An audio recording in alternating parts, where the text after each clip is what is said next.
மாட்டேன். YouTube channel அப்படின்னாலே முக்காவாசி ஃப்ராடாக தான் இருக்குது. ஹாய் ஹலோ வெல்கம் நண்பா.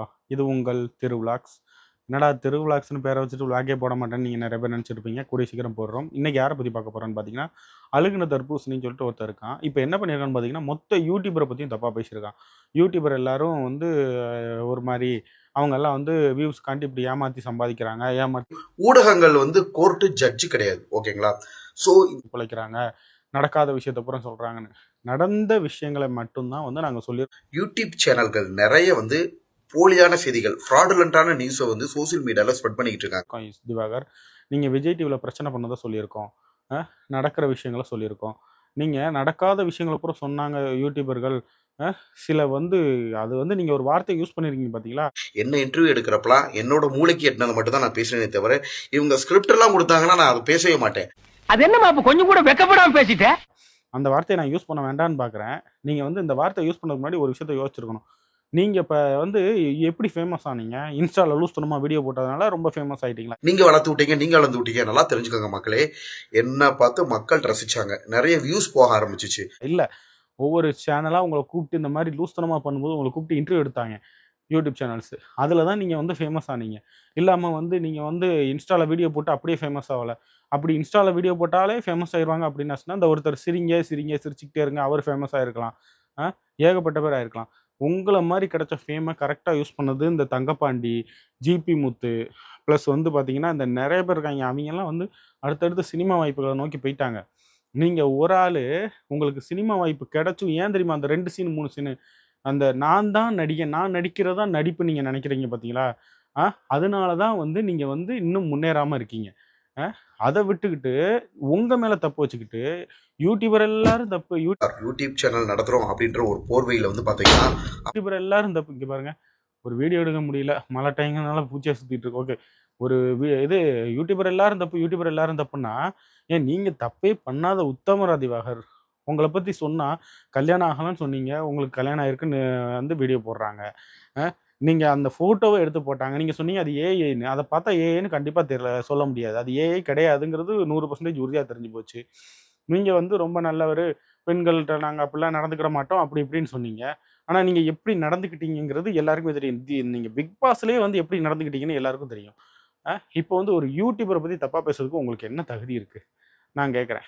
யூடியூபர்ஸ் அது நான் சில பேரை சொல்கிறேங்க. சில பேர் வந்து சும்மா வியூஸுக்காண்டி தம்ப்நெயில் ஒன்று வச்சுட்டு உள்ளே ஒரு வீடியோ போட்டு, இல்லை வியூஸுக்காண்டி வீடியோ போட்டு இது பண்ணுறதெல்லாம் வேறு, ஓகேவா? உண்மையாக ஒரு கண்டென்ட்டை எடுத்து இவ்வளோ நேரம் உட்காந்து பேசி அதை எடிட் பண்ணி அதை மக்களுக்கு கொஞ்சம் என்டர்டெயின்மெண்ட்டாக போகிற மாதிரி அதுக்கு சில கிளிப்பிங்ஸ் ஆட் பண்ணி, அதுக்கு வாய்ஸ் கரெக்டாக இருக்கா, எல்லாம் கரெக்டாக இருக்கான்னு இது பண்ணி, இப்போ நம்ம வீடியோ எடுத்துக்கிட்டு இருக்கும்போது மணி 12, இத்தனை மணிக்கு உட்காந்து வீடியோ எடுத்து நாங்கள் உங்களுக்கு போடுறோம். ஒரு விளாக் எடுக்கிறோம்னா ஒரு பர் டே ஃபுல்லாக விளாக் எடுப்போம். ஆனால் நீங்கள் பார்க்குறது அதில் வெறும் ஒரு 7 நிமிஷம் தான். அந்த அளவுக்கு நாங்கள் கஷ்டப்பட்டு எடுக்கிறோம். உங்களை மாதிரி சும்மா அந்த இப்படி கையை காட்டி ஆட்டிட்டு இப்படி இப்படி ஆட்டிட்டு நாங்கள் போகலை, ஓகேவா? அந்த வீடியோவை எடிட் பண்ண தெரியணும், எடிட் பண்ணி அதை போட தெரியணும், ஓகேவா? நீங்கள் இன்ஸ்டாவில் சும்மா வீடியோ போட்டுட்டு நீங்கள் டக்குன்னு அப்படி அதாவது சொல்ல முடியல. ஒருத்தங்களுக்கு லக்கு கிடச்சிருச்சுன்னா, நான் லக்கால் வந்துட்டேங்க, பை லக்கு இனிமேல் நான் கற்றுக்கிறேன்னு சொல்கிறவங்க வேறு. நான் வந்துட்டேன் பார்த்தியா, உங்களை மாதிரி நான் எடிட் பண்ணி 1.5 மணி நேரம் 2 மணி நேரம் எடிட் பண்ணி வீடியோ போடலை, ஆனால் நான் வந்துட்டேன் பார்த்தியா அப்படின்னு சொல்கிறதெல்லாம் வந்து சரியில்லை. அதே மாதிரி உங்களை வளர்த்து விட்ட யூடியூபரை பற்றி நீங்கள் இப்படி பேசுகிறீங்க பார்த்தீங்களா, இதுக்கெல்லாம் பேர் என்ன தெரியுமா? இதுக்கெல்லாம் பேர் என்ன தெரியுமா? நான் ஒன்றும் சொல்கிறதுக்கு இல்லை திவாகர். நீங்கள் வந்து இவ்வளோ நாள் பேசுனதை பூரா விட்டுட்டேன். இப்போ ஜெய்மணிவேலை பற்றி கூட நீங்கள் பேசியிருக்கீங்க. உங்களுக்கு ஜெய்மணிவேல்ட்ட அப்படி என்ன பிரச்சனை? ஜெய்மணிவேல் ஒன்னா நம்பர் ஃப்ராடு யூடியூப் சேனல், ஓகேங்களா? உங்களை வந்து நிறைய சேனல் கூப்பிட்டு வச்சு பிரச்சனை இழுத்துருக்காங்க. ஆனால் ஜெய்மணிவேலை மட்டும் டார்கெட் பண்ணுறீங்களே, ஏன் ஏன்னு நான் சொல்லட்டா? ஏன்னா அந்த சேனல்ஸ்லலாம் வந்து ஆங்கர் வேறு, ஓனர் வேறு, எல்லாம் வேறு. அந்த ஆங்கரோட பற்றி வந்து யாருக்கும் அந்தளவுக்கு தெரிஞ்சுக்காது. ஜெய்மணிவேல் ப்ராங்க் பண்ணி கொஞ்சம் இதாக இருக்கனால அவனோட ஆடியன்ஸ் ஜெய்மணிவேல்னு இழுத்தாச்சுன்னா அவனோட ஆடியன்ஸ் வந்து கமெண்ட் பண்ணுவாங்க. கமெண்ட் பண்ணும்போது உங்களோட ஃபேஸ்புக் அக்கௌண்ட்டோட ரீச் இன்னும் பெஸ்ட்டாக இருக்கும். அதனால நீங்கள் இன்னும் கொஞ்சம் ஃபேமஸ் ஆகலாம். ஜெய்மணிவேல் யார் யாரெல்லாம் இன்டர்வியூ போகிறாங்களோ அவங்ககிட்டலாம் போய் மெசேஜ் பண்ணி அவன் மேலே போலீஸ் கம்ப்ளைண்ட் கொடு, இப்படி பண்ண அப்படி பண்ணுன்னு சொல்கிறது. நீங்கள் அதை பண்ணியிருக்கலாமே, நீங்கள் ஏன் அதை பண்ணலை? அதுதான் நான் கேட்குறேன். ஜெய்மணிவேல் மேலே நீங்கள் கம்ப்ளைண்ட் கொடுத்துருக்கலாம், ஏன் பண்ணல? அதை பண்ணாமல் சும்மா போட்டு ஒரு ஆளை நோண்டிக்கிட்டு இருக்கக்கூடாது திவாகர். அவங்க வந்து ஒரு இன்டர்வியூ எடுத்து ஒரு எடிட்டிங் பண்ணி அதை வந்து ஒரு வீடியோவாக ஒரு ஆஃபீஸாக வச்சு நடத்திட்டு இருக்காங்க. உங்களை மாதிரி நீங்கள் சொன்னீங்க பார்த்தீங்களா, எனக்கெல்லாம் இது இல்லைன்னா நான் டாக்டர் தொழிலுக்குள்ளே போயிடுவேன். அதை வந்து ஒரு பேஷனாக எடுத்து பண்ணிக்கிட்டு இருக்காங்க. அதாவது அதுதான் என்னோட வாழ்க்கைன்னு எடுத்து பண்ணிக்கிட்டு இருக்கக்கூடிய ஒரு நபர் அந்த ஆள். அந்த ஆளை பற்றியும் தப்பாக பேசுகிறீங்க, எல்லா யூடியூபரை பற்றியும் தப்பாக பேசுறீங்க. எத்தனை பேர் இதுதான் வந்து எனக்கு பிடிச்ச ஒரு இதுன்னு வந்திருக்காங்க தெரியுமா? அதாவது உங்கள மாதிரி ஆளுங்க வந்து ஈஸியாக சொல்லிட்டு போயிடுறீங்க. அவங்கெல்லாம் எவ்வளோ கஷ்டப்பட்டுருப்பாங்க தெரியுமா? ஒரு கேமரா வாங்குறதுக்கு, ஒரு மைக் வாங்குறதுக்கு அவ்வளோ கஷ்டப்பட்டு தான் எல்லாம் வந்திருக்கான். உங்கள மாதிரி ஈஸியாக எல்லாம் கிடச்சதுனால நீங்கள் இப்படி பேசிக்கிட்டு இருக்கீங்க. ஓகே மக்களே, இந்த ஆளை பற்றி என்ன நீங்கள் நினைக்கிறீங்கிறத மறக்காமல் நம்ம கமெண்ட் செக்ஷனில் சொல்லிட்டு போயிருங்க. இந்த மாதிரி ஆளுங்களை வளர்த்து விடலாமா அப்படிங்கிறதையும் நீங்கள் இனிமேல் யோசிச்சுக்கோங்க.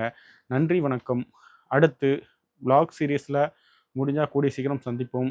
நம்ம இருக்கங்குடிக்கு மாலை போட்டிருக்கோம். இருக்கங்குடி போகும்போது இருக்கங்குடி விளாக் வந்து கண்டிப்பாக வரும் கூடிய விரைவில். ஆனால் டேட்டு சொல்ல முடியாது, ஏன்னா நானே இன்னும் ஃபிக்ஸ் பண்ணல. முடிந்தவரை ஜூன் ஜூலை மாதத்துல தான் நான் போவேன். அப்போ வந்து உங்களுக்கு வந்துடும். நன்றி, வணக்கம்.